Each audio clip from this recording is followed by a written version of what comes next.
டேய், வீட்டை உடனடியா காலி பண்ணி ஆகணும்.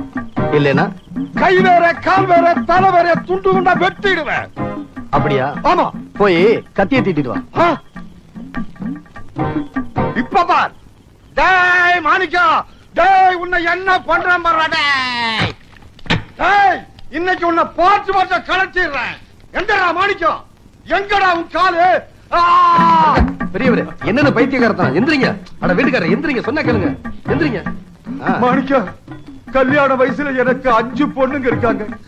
வீட்டு மேல ஏகப்பட்ட கடனை வாங்கிட்டேன். உன்னை வீட்டை விட்டு காலி பண்ணா ஒரு அம்மா 50,000 ரூபாய் பணம் தர்றேன்னு சொன்னாங்கப்பா. ஒரு அம்மா? சரி சரி, புரிஞ்சு போச்சு. மாணிக்கம், நீ மனசு வச்சாதான் என் பொண்ணுங்க கல்யாணமே நடக்கு.